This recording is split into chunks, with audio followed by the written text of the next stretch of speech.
Hi viewers, నేను మీ లక్ష్మి.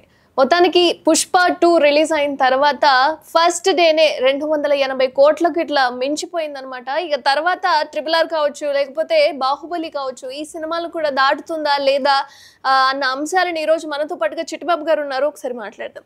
నమస్కారం sir. Pushpa 2కి సంబంధించి ఇప్పటి వరకు ఏవైతే భారీ అంచనాలతో నెలకొనిందో దానికి అంతే ధీటుగా ఫస్ట్ డేనే 280 కోట్లకు దాటిపోయింది కలెక్షన్స్ అనేవి.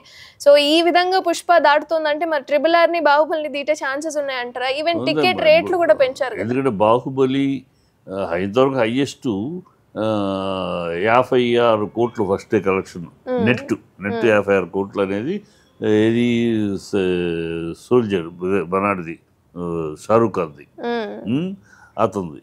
ఇది 97 కోట్లు ఫస్ట్ డే. ఇది నెట్ హైయెస్ట్ రికార్డు. ఎవరు దరిదాపుల్లో ఇది లేదు. సో RRR కానీ బాహుబలి కానీ షారూక్ ఖాన్ కానీ దాటేసింది. ప్లస్ దాటమే కాకుండా ఫుల్ స్వింగ్లో ఉంది నార్త్లో. మన తెలుగులో కన్నా ఇక్కడ మన సౌత్లో కన్నా మన ఆంధ్ర స్టేట్స్ కన్నా కూడా బాగుంది ఇక్కడ. బట్ అక్కడ అసలు స్వింగ్లో ఉంది. కేరళ అయితే అసలు ఊగిపోతున్నారు.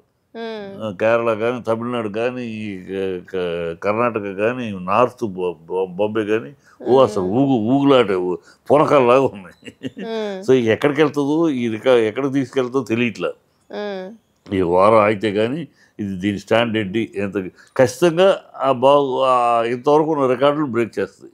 ఇది ఎంతటి రికార్డు నమోదు చేస్తూ చూడాలి ఖచ్చితంగా. అంటే సార్ చాలా మంది అంటే టికెట్ రేట్లు అంతగానం పెంచారు కదా, మరి దాటకుండా ఉంటుందా అని కూడా అంటున్నారు. అంటే ఒక ఆంధ్రాలోనే టికెట్ రేటు పెంచి మిగతా చోట్ల కాదు కదా.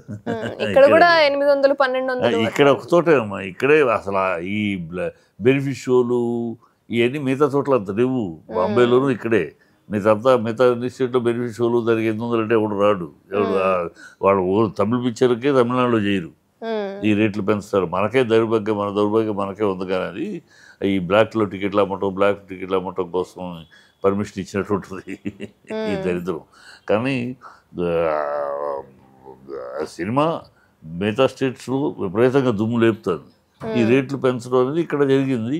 ఈ రేట్లు పెంచుతూ ఒక వారం రోజులు దానివల్ల కాదు. దానివల్ల ఆడియన్స్ తగ్గుతారు. ఇప్పుడు 1000 రూపాయలు పెట్టి రోజు వెళ్ళలేడమ్మా. 4 సార్లు పెట్టి రోజు వెళ్ళలేడు. వాడు 1000 రూపాయలతోటి 4 సార్లు చూస్తాడు. వాడు 4 సార్లు చూసి ఆనందిస్తాడు. అలాంటి వాడిని ఒకసారికి ఆపేస్తాను 1000 రూపాయలు పెట్టి. సో రిపీట్ ఆడియన్స్ రానప్పుడు ఫుల్ హౌసెస్ కనపడవు కదా, వాళ్ళకే తెలుస్తుంది. ఇప్పుడు మిగతా చోట్లేమో ఇతర స్టేట్స్లో ఫుల్ హౌసెస్ రిటర్న్ ఆడియన్స్ తోటి కనపడుతూ ఉంటే ఇక్కడేమో అక్కడక్కడ ఖాళీగా టికెట్లు దొరుకుతున్నాయి కదా. అక్కడే తేడా వస్తుంది. వాళ్ళు సాటర్డే టికెట్లు ఉన్నాయేమో ట్రై చూస్తే టికెట్ అవైలబుల్. ఎందుకంటే రేటు 580 రూపాయలు మామూలు టికెట్.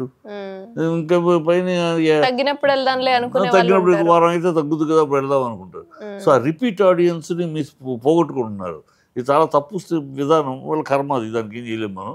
మిగతా స్టేట్స్లో అంతా బ్రహ్మాండంగా అసలు రిటర్న్ ఆడియన్స్ ఫుల్ హౌస్ అవ్వగా ఇంకా ఎక్స్ట్రా రిటర్న్ వెళ్తున్నారు. Half of the house return ticket దొరక్క. అది ఎంత బాగుంటుంది. అది ఎంత సినిమాకి ఎంత కిక్ అది. మన సినిమా హౌస్ఫుల్ అవుతూ థియేటర్ నుంచి జనాలు టికెట్ లేక వెళుతున్నారంటే అదొక కిక్. అది పోగొట్టుకుంటున్నారు. సరే, అది ఓకే, ఇట్స్ ఆల్ రైట్. వాళ్ళ స్కీమ్ వాళ్ళది. సో ఇది రికార్డును తిరగ రాస్తుందమ్మా డెఫినెట్గా. అందులో సినిమాలో ఉంది దమ్ము. సినిమాలో ఊరినే ఏదో వీళ్ళు ప్రాపగాండా చేయటం వల్ల కాదు. సినిమాలో దమ్ము ఉంది. సినిమా చూసాను. సినిమాలో దమ్ము సూపర్. అసలు స్టార్ట్ టు ఫినిష్ 3 గంటల 21 నిమిషాల సినిమా. అంత సినిమానా అనిపించింది. టప్పన అయిపోయింది అనిపించింది. బోర్ ఎక్కడ పట్ల, ఎక్కడ బోర్ లేదు, ఎక్కడ ఇది లేదు. పర్ఫార్మెన్స్ అయితే ఎరగదీశాడు అర్జున్. అసలు నిజంగానే వైల్డ్ ఫైర్ అన్నట్టు వైల్డ్ ఫైర్గానే చేశాడు పర్ఫార్మెన్స్. అంటే నాకు అవార్డు వచ్చింది, నేషనల్ అవార్డు వచ్చింది, పర్ఫార్మర్ అని ఇచ్చారు. అది ఊరికి అల్లాటప్పక ఇవ్వలేదు. ఐ యామ్ ఏ పర్ఫార్మర్ చూడండి అని మళ్ళీ చూపించాడు ఈ సినిమాలో. నేను పర్ఫార్మర్ని, నాకు అవార్డు అల్లాటప్పగా రాలా, ఊరినే ఇలా రాలేదు, నా పర్ఫార్మెన్స్కి వచ్చింది, ఐఎమ్ ఏ పర్ఫార్మర్, మళ్ళీ ఈ సినిమాలో దుమ్ము రేపు చూపించాడు. సార్ అంటే చాలా మంది సినిమాకి సంబంధించి అందులో ఉన్న డైలాగ్స్ కూడా మెగా వాళ్ళని తిట్టే విధంగా, వాళ్ళని కించపరిచే విధంగా కొన్ని కొన్ని డైలాగ్స్ ఉన్నాయి అంటున్నారు. మరి మీరేమంటారు? బుద్ధి లేని మనుషులు, జ్ఞాన శూన్యులు, ఎదవులు, సన్నాసులు మాట్లాడే మాటలు. అది సినిమాకి ఆ డైలాగ్కి సంబంధించింది, కథకి సంబంధించింది. బాస్ ఎవరు నీకు అనే మాట, అది బాస్ చిరంజీవికి ఎందుకు అవుతుంది? సినిమాలో బాసు, సినిమాలో క్యారెక్టర్, నాకు బాస్ అనేవాడు స్మగ్లర్ బాసులు అనే భాష అక్కడ ఉంటుంది. మాకు బాస్ అంటే ఎవరన్నా బాస్, నేనే బాస్, నీకు నేనే బాస్ అనే మాట కథకు సంబంధించి, క్యారెక్టర్కి సంబంధించి డైలాగ్.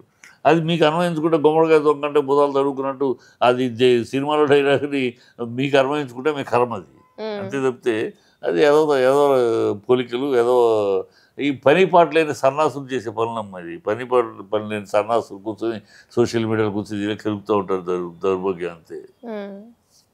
థ్యాంక్ యూ అండి.